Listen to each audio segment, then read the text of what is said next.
Shrink करने के बावजूद कभी कभी शलवारें सिलाई के बाद छोटी क्यों हो जाती हैं। नीले रंग के कपड़े हमेशा रंग छोड़ते हैं, तो उनको कैसे श्रिंक किया जाए कि वो बाद में रंग ना छोड़ें। क्या हर ब्रांड मेंशन करता है कि उनके कपड़ों को किस तरह से श्रिंक किया जाए? क्या मर्दाने कपड़े लॉन की तरह एक ही तरीके से श्रिंक किए जाते हैं? इन तमाम चीज़ों का जिक्र मैं अपनी वीडियो में करने लगी हूँ, जो आपके लिए बहुत इन्फॉर्मेटिव होने वाली है। तो प्लीज़ वीडियो को लास्ट तक देखिएगा, जो कि आपके लिए बहुत फ़ायदेमंद साबित होगी।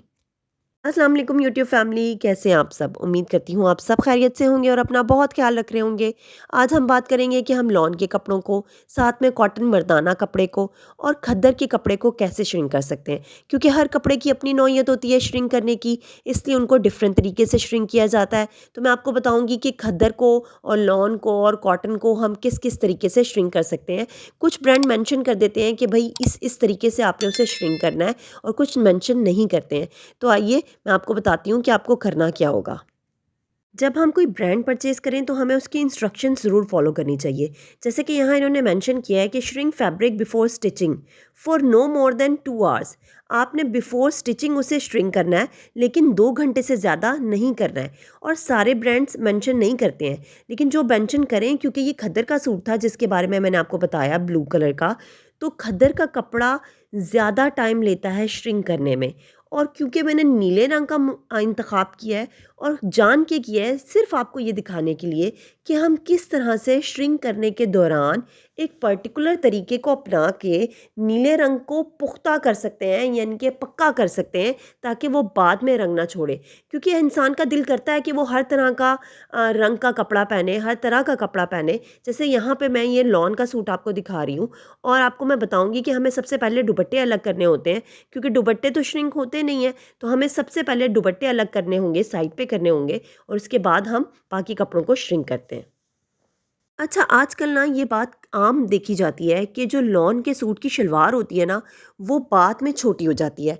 हालाँकि होता ये है कि हम जब लॉन का सूट परचेज़ करके लाते हैं, तो ब्रांड ने उसके साथ कॉटन की शलवार लगाई होती है, और हम टेलर को दे देते हैं कि भई आप ही इसे श्रिंक कर दीजिएगा, आप ही इसे स्टिच कर दीजिएगा। और शायद जल्दबाज़ी में या उनके पास काम का बर्डन होता है, तो वो उसे सही से श्रिंक नहीं करते और सिलाई के बाद शलवार छोटी हो जाती है।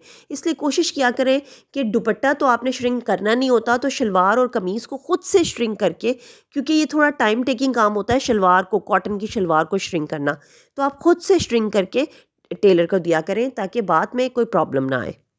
यहाँ हम सबसे पहले मर्दाना कॉटन को श्रिंक करेंगे, और उसका तरीक़ेकार ये होता है कि आपने बहुत ज़्यादा पानी नहीं लेना है। जितना पानी उसको डूबने के लिए दरकार हो उतना काफ़ी है, यानी उसमें वो अच्छे से डिप हो जाए। यहाँ आप देख सकते हैं कि मैं उसे अच्छे से डिप कर रही हूँ।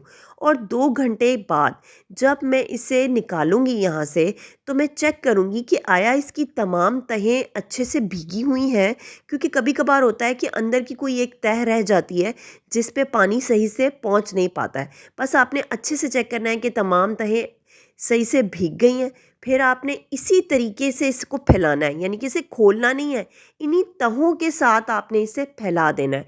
क्योंकि जब हम बात करें कपड़े की हेल्दीनेस की, यानी कि जो हम अपनी वर्डिंग में बात करते हैं कि कपड़ा गफ़ हो जाता है, वो इसी सूरत में होता है। और इससे इसी सूरत में मदद मिलती है जब हम उसे ज़्यादा अच्छे से ना निचोड़ें, पहली बात।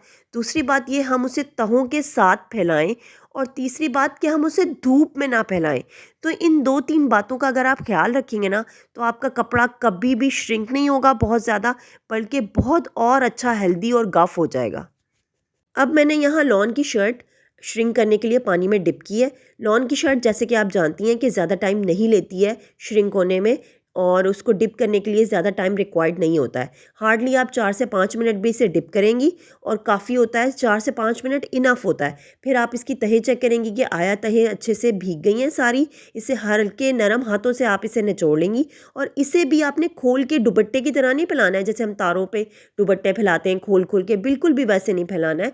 आप इसे तहों के साथ ही तार पे फैला सकती हैं और श्रिंक कर सकती हैं। अब यहाँ मैंने कॉटन की शलवार ली है, जो अक्सर ख्याल की जाती है कि भाई ये तो बाद में सिलाई के श्रिंक हो जाती है, भाई ये तो छोटी हो जाती है। ये टाइम लेगी, यानी कि इसे आपने आधे से 1 घंटे भिगोना है, ताकि बाद में आपको इससे शिकायत ना हो। इससे ये ना हो कि भई आप तो छोटी हो गई हैं, इसलिए आपने इसको 1 घंटा ज़रूर भिगोना है, ताकि हमें बाद में इसके साथ कोई प्रॉब्लम ना आए।